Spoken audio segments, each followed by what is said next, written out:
Welcome everyone to Indie Game Arcade, a podcast all about indie games. In this episode, we're talking about BloomTown, a different story. My name is Chris. I'm Joseph. Do you think they needed to add the tagline, a different story? I was wondering, is there an original BloomTown that this might get confused for? Yeah, I wasn't sure about that either, because I feel like when I first saw it advertised, it was just BloomTown. So I don't know. Yeah, it's almost like a remastered edition or something, or an extension of something that didn't exist in the first place. Yeah. Can you call it a different story when there wasn't a first story? You know, it's almost that's why there's got to be a first story. Maybe just call it BloomTown 2 and then, but don't have the first one. Or just BloomTown, the first story, if they have to have other words in there. BloomTown, a first story. BloomTown, a story. A story. I think we helped. Yeah. So BloomTown, different story, released on the 24th of this month, which is September in the year of our Lord 2024. Developed by Lazy Bear Games, also the same studio that created Graveyard Keeper. I almost called it Gayyard Keeper. I don't know. I don't know what Freudian slip that was. I don't know what was going on there. And then Different Sense Games, and then published by Twin Sails Interactive. And for a quick description, BloomTown, a different story, is a narrative RPG mixing turn-based combat, monster taming, and social RPG set in a seemingly pleasant 1960s Americana world. You join Emily and her group of friends to save their cozy town from the demonic creatures that live in the hearts of its residents. Would you describe this differently? We did this in our first episode. I mean, if you just take Earthbound / Persona 5 / Pokemon and mix them all together.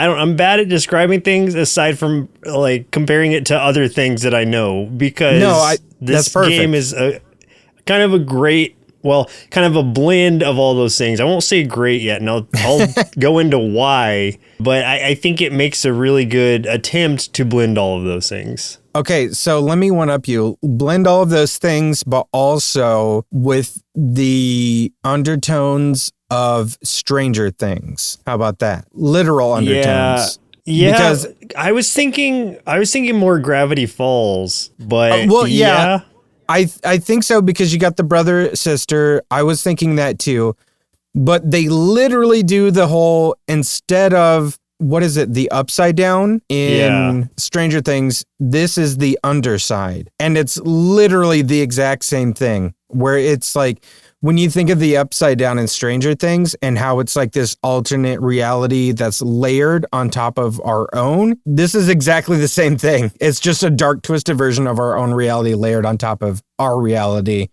with dark stuff in it. Essentially, yeah. I agree with that aspect of it. That's why I think it is a blend of so many things, and we could continue making comparisons, but let's list all the comparisons on its own? Let's list every comparison we can think of. I think we did. We've done that successfully. We're done. It's over. Comparisons aside, do you think it stands on its own as a great representation of all of those things that we've compared it to? Great is a stretch. For me, interesting, yes. I think there are some aspects of the game that feel great and are really interesting that I really enjoy.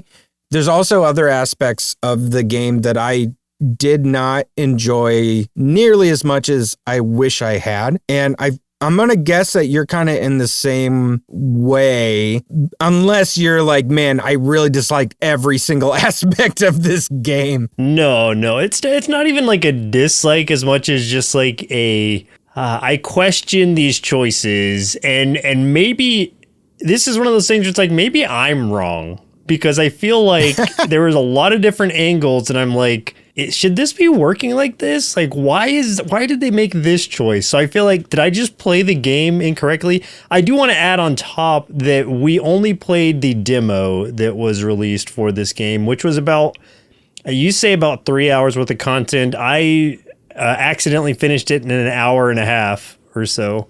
Sure, I did it in 2, but that's because I was exploring a lot and I did a few side things. So, yeah, I goofed around quite a bit. But Okay. So just to give an idea for the story, just to kind of set the stage, and then we'll branch out from there and get into the gameplay mechanics and stuff. Because this is one thing, is that there is a lot, and I guess we kind of alluded to that in that we made a lot of comparisons to other games. There is a whole lot going on here. So when we get into the mechanics, there's going to be a lot of things to talk about, but just the story that you're set up with, you did kind of also compare to Gravity Falls. Very similar there. You've got a girl and her brother, Emily and Chester, being sent to live with their grandpa for the summer. Emily, in her sleep, I just thought this was kind of funny, makes a deal with Lucifer. She thinks she's dreaming, but Lucifer is like, hey, your town is under siege. There's bad stuff going on. I'm going to assign you a demon guardian. That's going to help you save this town. I need you to do that for me. She's just like, yeah, that's cool. So that happens. Later, as they're like meeting people, exploring their new surroundings, they learn of a missing girl in town. That kind of leads them into discovering this darker part of town that some people are like somewhat kind of possessed by these demons, and they can access that alternate dimension, which is the underside, and then fight those demons. And they do that, I mean, one, physically, but also by using their demon guardians, and each character can get a demon guardian. But then there's all this other stuff, like you can also capture demons and do all kinds of other stuff. So there's a lot of stuff going on, but that's the gist of the story. That's the basic setup of everything. Am I missing anything there? No, I think that's a good spot to launch off from. Not that we'd be really spoiling anything, because we only got like a small chunk of the total runtime, which I don't know exactly how long this game is. I'm going to say like 15 to 20 hours is what I saw somewhere, but I could be wrong. It feels like it could be about that length. I would have guessed about 20. I could be wrong. Yeah. But I think that's a good guesstimate based on that. We could be. We won't be. I want to make that bold statement. We won't be wrong, but we very much. That is a bold statement. We're probably wrong. We're often wrong. Yeah. We're usually wrong. So I want to talk about. Okay, wait. How do you want to sandwich this? Do you want to talk about the things we like first and then dislike, or do you want to just do a blend of it all as we go through it? Let's start with some of the mechanics, and I think that's probably where we're going to find our likes and our dislikes for the most part. For the most part. At least for me, that's going to be a lot of it. I think that's where I struggle with this game, is just the amount of mechanics that are all blended together, that the game almost felt a little bit like it wasn't sure what it was. Kind of. I mean, I feel like there are three primary mechanics if you really break it down. Sure. There's the like cozy, like life sim social interaction stuff. There's the combat, and then there's the monster taming aspect. So I think if you really like break it down, those are the three primary mechanically driven things in this game. Yeah, I think that's fair. But do they all work well in conjunction with each other? Yeah, I think that's where I run into problems. So let me tell you the mechanic that I did like, which is, and I will say this about any game that utilizes this, which is the leveling up of a skill that you're using. So per example, when you do, let's say, an action that causes you to have to use some kind of intelligence, or let's say you do a puzzle or something like that, then that levels up your intelligence, and it is not contributing to like all your other attributes. Like those are all leveling up separately. And I really like those kinds of systems, because that, one, I feel like that customizes the play a little bit. And also it just feels more natural and intuitive to the player, as the more you play it your style, the more it's going to feel your style. Like if you are doing more tasks that are, let's say, just for example, stealth based or something, you're going to get better at that specific stuff. And I just think that makes a lot of sense. I did really, really enjoy that aspect of it. Within that too, they do die rolls, like very D&D style, and I really enjoyed that too. So if you attempt to do something, die roll, and I think I like that. The one thing I don't understand is, well, I get that if your stat is higher in something, that contributes to a better success. But I wish I knew like how much of a contribution that is, because there's really no breakdown of that. So I don't know like how it's modifying things. So yeah, I don't know. All you really get is the percentage chance to do it, and you see the dice rolls, but on that same end, like with Baldur's Gate 3, you see the dice rolls, you know what you're trying to roll, and so you know how much you fail or succeed. In this, it's just like, you see the dice roll, but I don't know what I'm actually going for. And then oftentimes I'd be like, okay, I got this for sure. And then it's like, fail. I think I failed every single skill roll I did, even if it's the one that I pumped all my points into. So I'm like, what is happening? How does this game even work? Because like, it's just like the probability is so harsh in this game. And that carries over to combat for me strongly, but I'll talk about that more when we get there. But yeah, I don't think I passed a single skill test. You don't have to. The unfortunate part is that you only get one chance to do them, and then it's like, well, that's your choice, whatever happened. So let me tell you something. I passed almost every skill check I did. Like literally just about every single thing I tried. I think I failed once, maybe twice. I have no idea why, but I think I passed almost everything. It's just like luck of the die roll, I guess, because I wasn't rolling like snake eyes or anything. I was rolling numbers. I just didn't know what number I needed to be rolling, and I kept rolling under whatever it was supposed to be. Sure. Yeah, so, I think that's a fair criticism. Yeah, so it's just like, one, tell me what I'm supposed to be rolling. Two, like, if I'm failing, tell me how much by. Like, am I close? Was I way off? I don't know. Yeah. I had to have been close on some of them because it's just like nothing was like connecting where it's like you're contributing to these things and it's helping you. I wasn't getting that sense in any way because I didn't see any kind of bonus applied to anything. The big issue that I had was that the tutorial for battles is locked behind not a main quest, a side quest. So you are following a main through quest because you're getting a lot of like story-based objectives and things. So even in this demo, that's what you're getting. But you're also getting a whole bunch of little side quests and stuff as you're going along. I ended up getting into a battle at one point, just starting, and I had no idea what I was doing.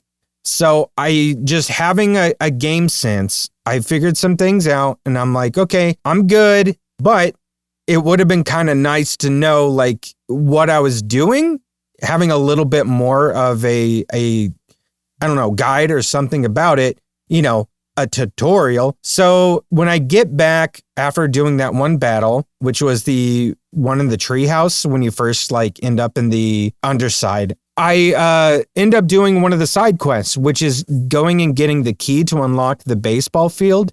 Did you do that? Yes. Okay. Yeah, I did that one. So I did that after the fact. And then going on to that field, then you encounter one of the demon things. And then that's when you get the tutorial. But it's like you get the tutorial, but you've already been through a battle. So it's like the timing of that sucks. Why would you make that a side quest and not part of the main line? That doesn't make any sense to me. Yeah, that's very strange. Like you said, maybe it's not like that in the main game, but even so, like as a demo, I should be learning everything I need to like right up front so I can get a good impression of what I'm getting myself into.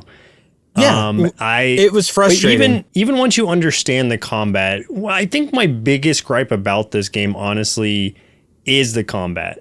Because I agree. That's usually my favorite part of games. And as a blended game of like a life sim / combat thing, I was like, okay, I was expecting to like the combat like more than I did, especially, but at all. Like in this case, it feels, before I even go into it, it feels like the combat is holding this game back, which is really sad for me to say, but it's probably the weakest point in my opinion, because there's multiple reasons, but one being that the hit percentages are so bad. Whether you're trying to do a melee attack or a spell, you miss so much. And even if your weapon has 100 accuracy, I assumed that meant it was 100% accurate. That is incorrect, because you can still miss with that weapon. And I was missing more than I was hitting, I felt like. And even like the elemental attacks from demons, which seem like they're supposed to be the main focus, I get that, weren't reliable either and still missed. So it's like, it was reminding me of the like worst Pokemon battles where an enemy is just using double team over and over again until they get like max evasion and nothing is connecting. But that's every battle. And that is so annoying, because it's like, I understand that you want me to like start trying to use my elemental stuff to chain things together and make these different things happen. But if I'm missing with things, how can I do any of that? And if you don't want me to focus on melee attacks, just make the melee attacks weaker, but make them connect. Like missing is the worst part of a combat scenario, especially if it's happening so frequently for no apparent reason, even if you have like supposedly good accuracy on your weapon. So it's not, I don't think every hit should land. Like, sure, like misses happen in games. And I just have never felt as like offended, I guess, by the amount of misses in a game that I've played, period, up to this point. I don't feel like any RPG has ever had so many misses per single combat, especially so early on. So it's like that for me was really kind of ruining the flow of combat. I was feeling very similar in that I felt like the percentage was pretty bad. And just to kind of run with what you were talking about, I remember specifically getting into one battle where you get into like how these battles are set up is you have your team of, I think it's honestly supposed to be 4. I've seen people with 4 on their team watching other people play it. I don't know how many you had, but the first battle I got, it was all 4 of our characters. But then after every battle, like the first battle, right? All 4.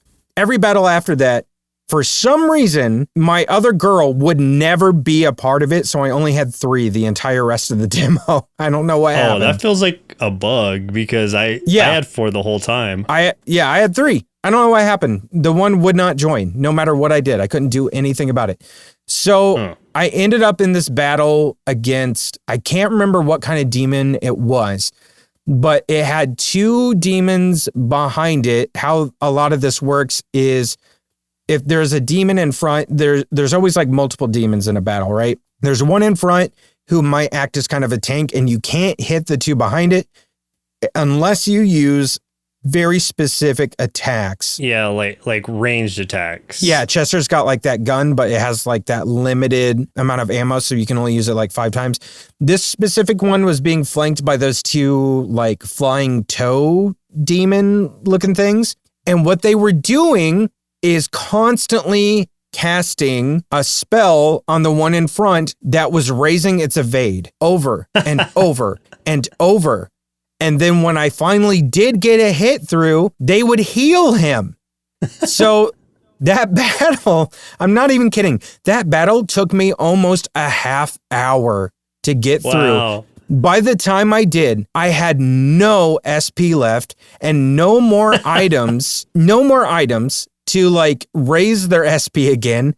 I had to leave the underside and like I had to like leave the progression of where I was in the game, because like that one battle completely wiped out everything that I could do to move on because of how bad it was. You never got your 4th person back? No, I never got my 4th person. She quit on me. She was quiet quitting, man. She was there. She just wouldn't participate. Wow. Yeah. What a jerk. Okay. But I know the battle you're talking about and how annoying it was, but with 4 people, it's manageable. With 3 people, I couldn't imagine. It was awful. It was the worst. So that was happening. That made me very upset.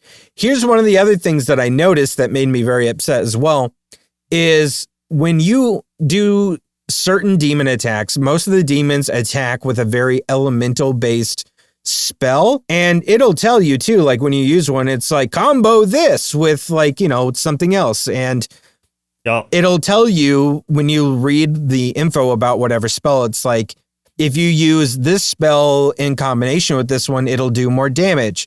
So I'm like, oh, cool. Like if I put burn on this one guy and then I use this one, I forgot the name of it, but it looks kind of like a wind icon for the spell. If I do this one, it's going to do double damage. That's great. So I'm like, cool, put a burn on. And then the next one, I'm going to do that wind spell. As soon as I applied the wind spell, the burn spell was gone. It was just like burn gone. And I'm like, burn was supposed to last 3 turns. What the fuck? I think the wind just put out the fire. So what is this? What is this system supposed to be? This was driving me nuts, man. I think this game steps on its own toes a lot, trying to do more than it's capable of successfully. And it sounds like there's still bugs, at least in the demo, since you didn't have your 4th member for some reason. Right? Can we talk about the monster taming aspect? Since we were talking about Pokemon earlier, sure. I want to, and maybe you can educate me here, but from my understanding, the only way you're able to capture something is if you like stun everything that's currently in the battle, and then you can try to capture one of those things, or at least like take out the rest of the stuff and then stun the last dude and capture them. But stunning felt like unreliable, like it was kind of a random thing. Unless there was a specific skill that stunned that I just didn't see. It felt very like I know I captured like one thing because that was the tutorial part. But after that, I didn't even get an opportunity to capture anything else for the rest of my playthrough. You are correct in how it works. But yeah, I don't know another way to stun them other than random chance. I was able to capture a few. The only way I can think of is, and I don't know that this is accurate, so I'm just spitballing here because I have no idea, is if there are several of the demons have weaknesses to specific elements. And like I was saying, the demon guardians that you use, because each character, as I said way earlier, is assigned their own demon guardian. So if you use, I'm going to guess, if you use a fire spell on one of the demons you're facing that is weak to fire, my game sense logic is telling me that would increase the risk of stunning them, but I might be way off base. But that's just my guess. Yeah. And I stunned quite a few. I think I captured 4 total, but yeah. And then I found out later, and this was like just me watching. So I played through the demo. Then I watched some folks play the actual game. I didn't see anyone run into the stupid bug I had where my one girl just gave up on me. But I saw 2, and I just thought this was really interesting. Just other aspects of how the demons can enhance play and why you want to capture these demons that I don't think we got a really good explanation for in this demo. And some of that is, one, you can assign multiple demons to yourself as your guardians. I think 2 total. Yeah. They also boost your stats. So whatever stats those demons have, those stats will apply to you as a character as well. The thing that I think was not in the demo, at least I don't remember that, and was in the full game, is that you can fuse demons, and it basically destroys one of the demons, and then it adds some of their stats and stuff to one of the other demons, like destroys one, boosts the other. So you can make some of the demons like more powerful that way. And I thought that was kind of interesting. What was kind of lame though, and what I would like to see, especially having played some cassette beasts, I feel like they missed a really cool opportunity to like create a new demon by fusing the two instead. Like, I don't know why they call it a fusion if they're not actually fusing. It's more of just sacrifice or transference or something. Like, yeah, I think of cassette beasts and how you fuse and it makes something completely new, and that how cool that is. right. I think the only thing I can imagine is that I don't know how many total demons are in this, but if there's a ton to try to make a combination for all those, there's not a ton. Okay, well, I think it's 50. I mean, that's a lot, especially if you're combining all of them. Yeah, that would be a ton of different combinations. I mean, yeah, I mean, it's 50. I just wish like you could make more. Like, if you're going to call it fusion, make it a fusion, Yeah, I get that Shout complaint, Tucker but also, those things, man. Like, but also like, it's just there's only so much pixel art that they're going to be able to like afford to make. Like, that would be so many. I get your point, but that doesn't bother me as much because I understand the limitation there. Because the pixel art, I do want to point out, is like amazing in this game. Yes. Like, that's easily this game's strongest feature.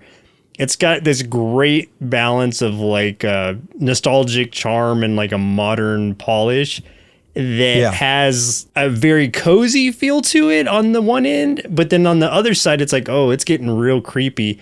It kind of felt to me like the way I felt playing Beacon Pines. Oh, which sure. is just like the real cutesy part, and then like the seedy underbelly of things, except obviously more leaning towards demons in this case instead of like the conspiracy stuff. Yeah, I would 100% agree with that. I think this game looks gorgeous.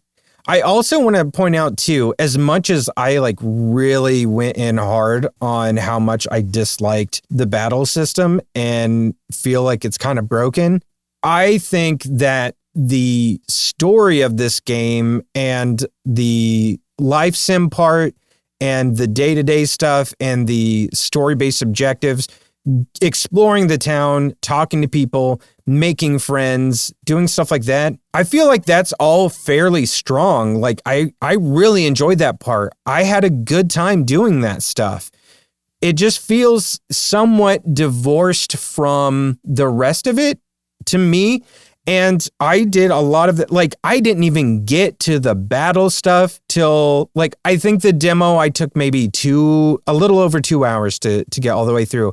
I don't even think I got to a battle until like 45 minutes in. So it just seemed like there was something off about the pacing, or just it's not blended as well as it could have been. And again, I just want to preface, this is the demo.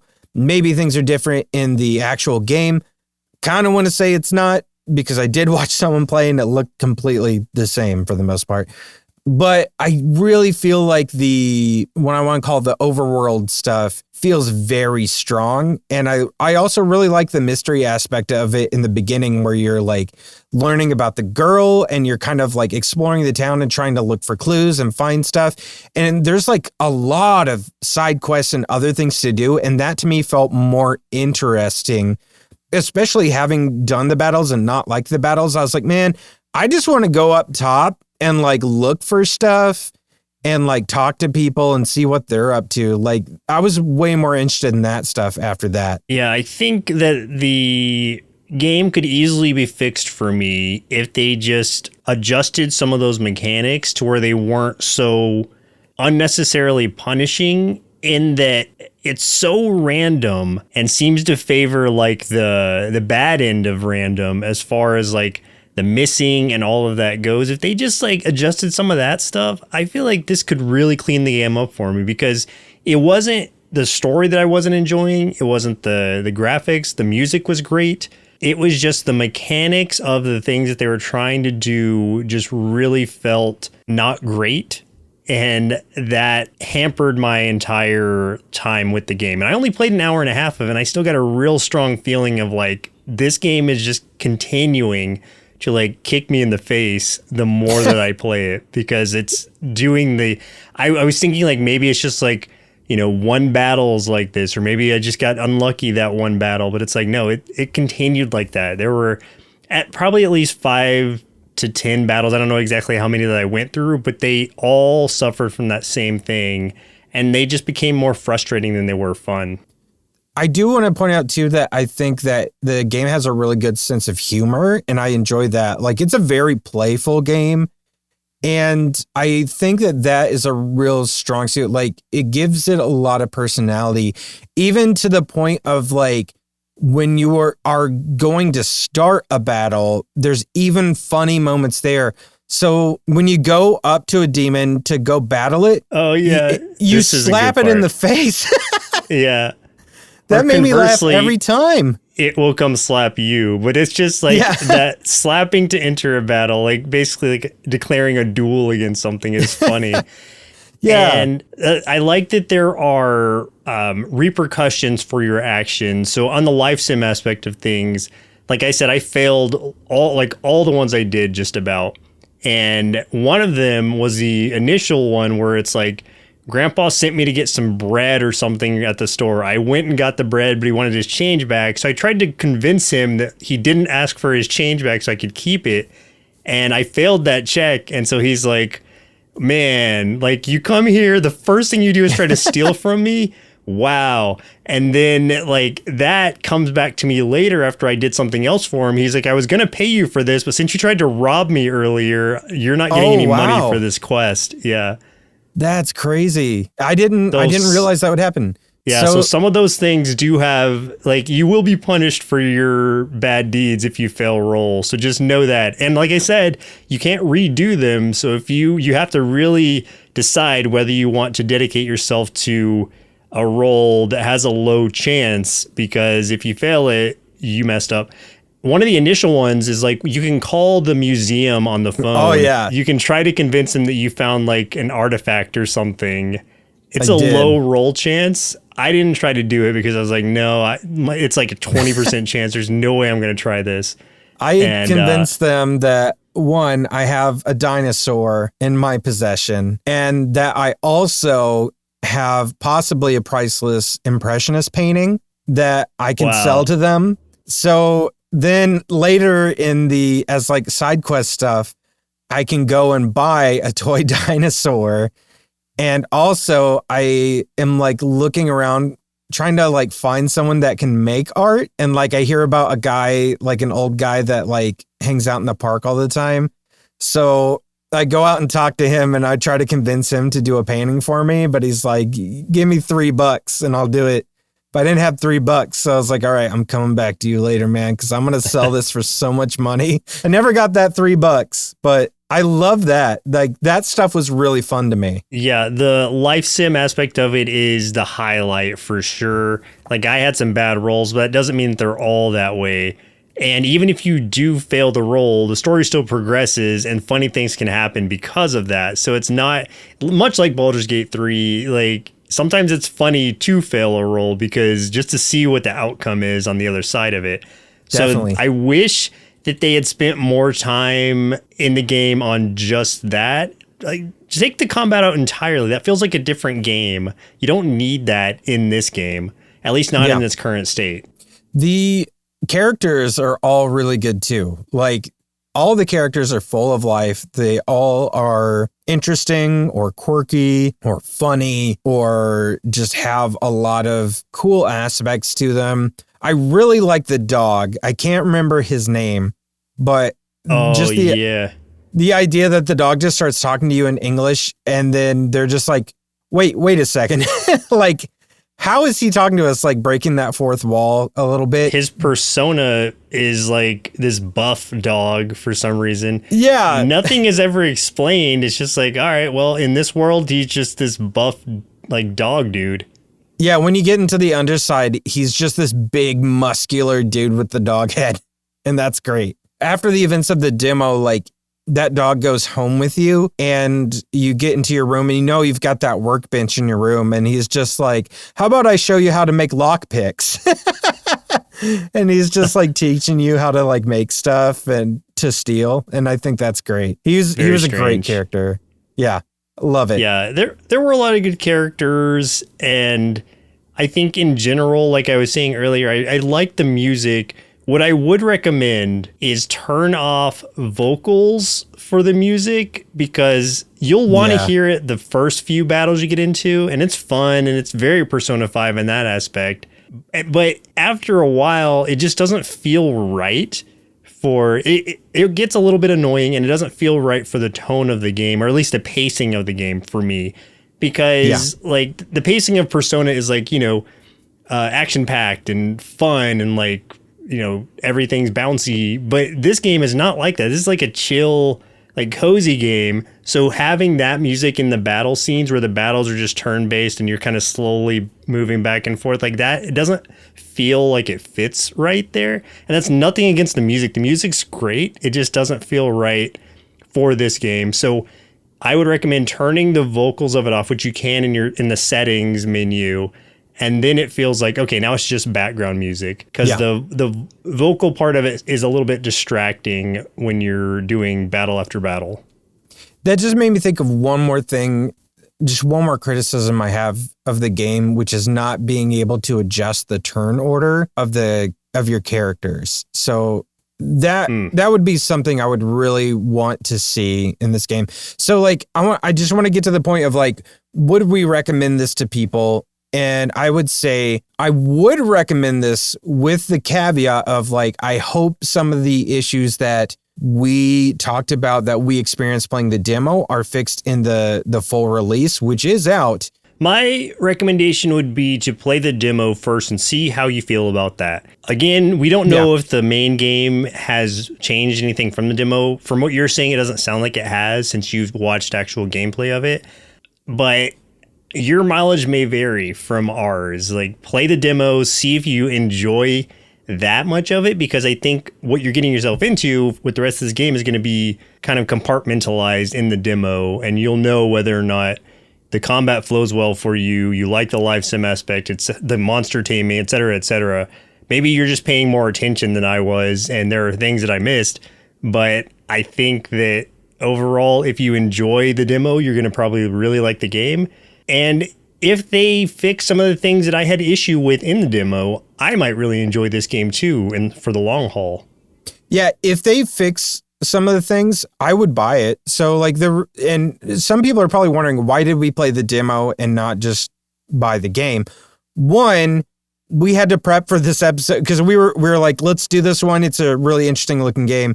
We had to prep for this before the game released. So we did the majority of our game playing before the release came out. So as of recording this, the game's only been out for a day and a half. Reason number two, wasn't sure if this was going to be a game that we, did want, and dropping $30 on a game. Yo, we got lives. We can't always just throw the money down, especially, in this economy. So we were being careful, and I'm glad we were, because as it stands, I'm not invested in buying it yet unless I see a few improvements. But overall, I think it's a really cool game. It just really needs a few tweaks here and there to make it a great game. Ultimately, I think, a demo's job is to sell us on the game, and I just wasn't sold from what I played. But that doesn't mean that it can't become a game that I really do enjoy at some point. It just, right now in this current state, is not, unfortunately. Yeah. What other indie games have you been playing this week? I know you've been playing Dicefolk again, because you were doing it right before we recorded. Yeah, like literally right before. You interrupted my session to record this. But I'm always interrupting sessions. I know. I'm playing through Dicefolk again and Shogun Showdown. What I'm trying to do is get the true ending of both. There are paths to get there after you've beaten it, so many times. There are like direct paths to say like, okay, I need to beat this same thing, or in different ways, like 7 times or whatever the case is. This trial mode, just to see like a true ending. I don't know what it is. I don't want it spoiled for me. I'm not going to look it up. I just want to play through it because I feel like I owe that to the game to finish them, because I've had such a great time with them. And I'm in such like a good skill groove with both of them that I'm succeeding on most of my runs. As it's getting harder and harder, that's getting a little tougher. but I'm still winning the majority of them. I have 2 more to go with Shogun Showdown out of 7. And then I have, I think, 4, maybe 5 more to go on Dicefolk out of 10. So it's like I'm getting there, and I'm still enjoying myself as I play through these because of the randomness of the roguelike. Aside from that, I also purchased UFO 50, which came out very recently. Oh, yes. Yeah, have you played that came it out, yet? I think this past week. Yes, I have played a few of the mini games on there. And how is so it? what UFO 50 is a collection of 50 like fully realized games from the creators of Spelunky, Downwell, Catacomb Kids, and I think some other things, some other like known indie games. And what makes it stand out is like it's not just like mini games like you would think when someone says like, oh, 50 games, it's like, oh, these games are going to last like a minute or something.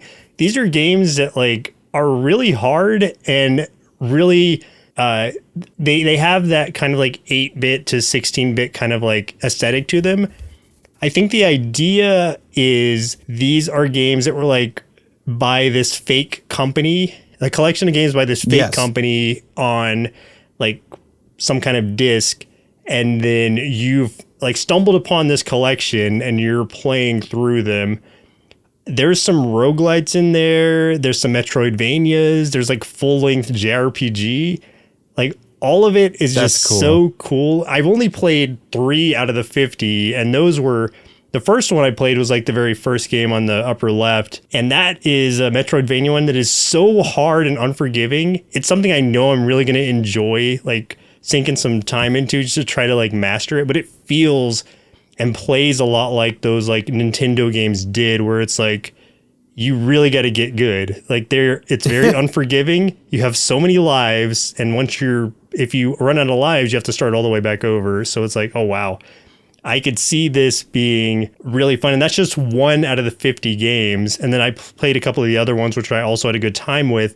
One of them was a puzzle game, and one of them was like a side-scrolling like ninja game. And so like there's just so much variety here. Will I beat all 50 of these games? Probably not, but I will definitely enjoy playing the majority of them, I'm sure. Yeah, I think like they were aesthetically, they were supposed to be all very like arcade and like almost like like Atari and NES inspired as far as it's like definitely look and stuff. Like NES, like 8-bit aesthetic. Yeah. And then some of them are multiplayer also, like you can play 2 players on them. Wow. Okay. And yeah, so it's like an obscure 80s video game company, a fake video game company that's created these, and they feel so like authentic. And so UFO 50 is what I have recently picked up, started playing today, and I've had a really good time with so far.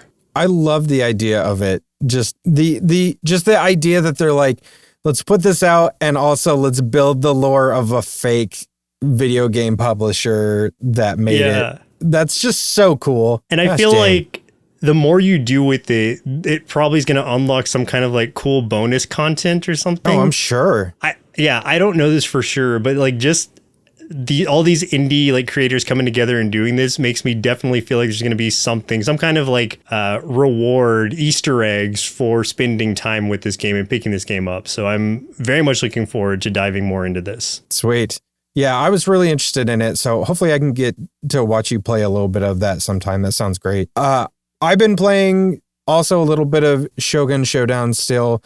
I finally got to the dang Shogun, and then I died. Man, I want to see your playthrough. Like, I want to see like what you're doing. No, because you're just going to be like, wow, you're terrible at this.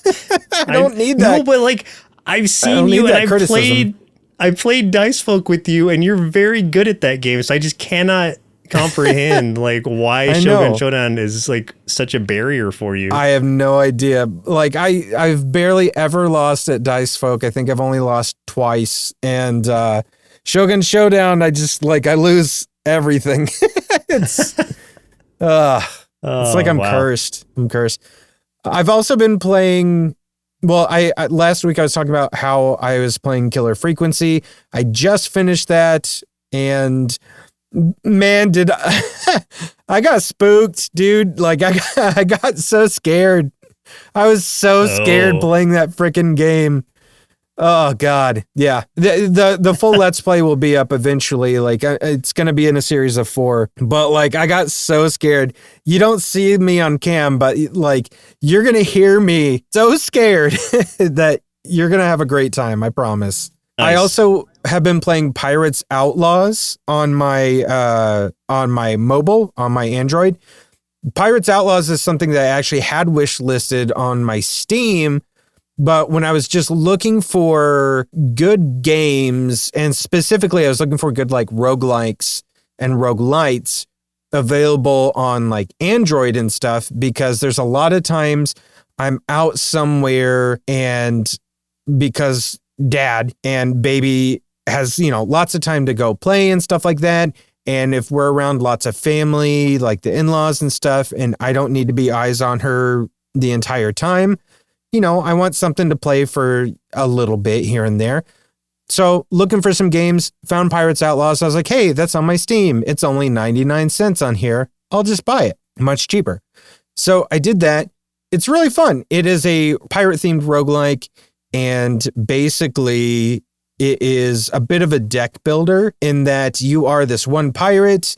You are sailing your boat, going to different stops, and you are utilizing resources to, get through those stops. But at each stop, you are either spending currency, repairing your boat so that you can go even farther along the map, or you are fighting other pirates, and you are doing that through cards that have different attacks.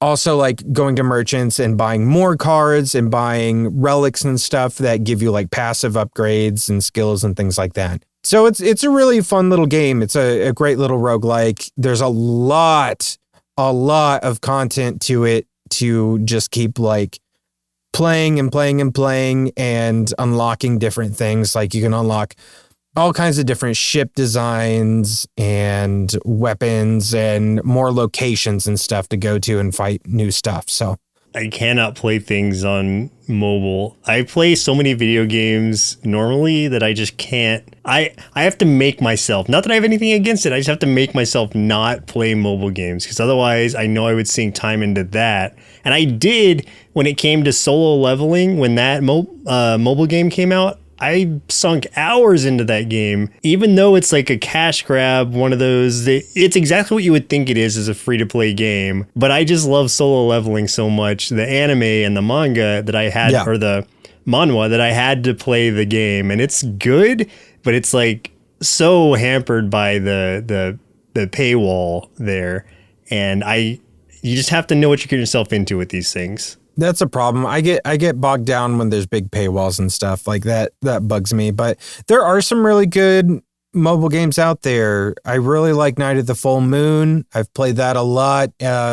Slay the Spire. I play that on mobile all the time. I think Vampire Survivors has a really good method for that. I've sunk so many hours into Vampire Survivors on mobile. I have 100% of that game, and every time they put out a new DLC, I'm like, okay, I got 100% that now. So yeah, I've been caught up on that. Every time they put one out, I got to keep my 100% up. So I'm all over it. Are there any games that you're looking forward to in the near future? Yeah, I've got a few, but you want to go first? I feel like I talked a lot.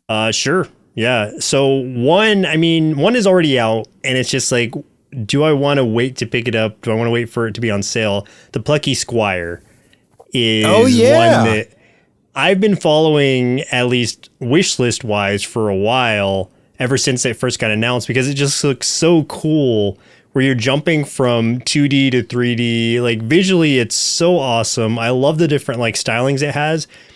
And just the whole like kind of Toy Story vibe that's got going on. You're kind of like in a storybook coming out into like a kid's bedroom, I guess. A whole 3D world. Storybook is a 2D aspect and the bedroom is a 3D aspect. So it looks really interesting. The only thing that's like kind of holding me back a little bit is that I've heard it's just like too easy. And that's unfortunate for me personally, because, I like a good challenge in a game. And I that get sounds that maybe great for me.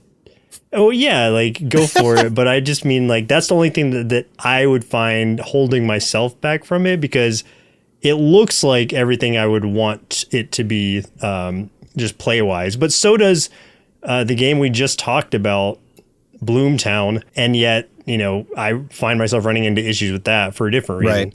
So I can't just judge a book by its cover there. The other thing that I'm looking forward to, one of the other things, is coming out in October, which is called Date Everything. And dating sim games are just so fun to me. Like, I love the whole, like, monster, what is it called? Monster Prom. Yeah. Monster Prom. I was thinking Monster High, but that's a different thing. I do enjoy Monster Prom. Hey, Monster you know Prom, what, though? so good. Monster High is good. Like, Monster High, no one judge us. Monster High is great. Monster High is so cool. Yeah, that's a great property. But that's, if you ever listen to our previous show, Cartoon Boom, you would know how much we love Monster High. Absolutely. But Date Everything is like a sandbox dating sim set in just your own home. And you're kind of like, I know this game. I know what you're talking about. Yes. Yeah, there's like 100 different dateable characters, but they're things that you're like making, I guess, human or making like human-esque. They all become like, anthropomorphic, like a table lamp and stuff. It's like your bed, your smoke alarm, the table, like everything is becoming something dateable. And that's just such an entertaining concept to me that I think that's going to be a lot of fun. I totally forgot about that. You're totally right. And yeah, you can end up with any of them. There's like 100 different possibilities, which means like tons of different endings. Oh my goodness. The replayability of that is crazy. Right. Will I end up with a smoke alarm? Here's hoping. Oh, I'm thinking washing machine, man. Oh, man. Yeah. You know how much that thing wiggles when you put too big of a load in there, you know? Wow. I'm just saying. But yeah, those are a couple things that I wanted to call out. There's so many. You mentioned those. We could have like a whole episode on just things I'm looking forward to, though, because there are so many amazing indie games coming out all the time. Well, Plucky Squire was one that we even considered doing it for this episode, but we were just like, we were gonna wait on that because we didn't want to pull the trigger on buying it yet. So we were we were just like, you know what, this one's got a demo. Plucky Squire didn't have a demo that was available at least anymore.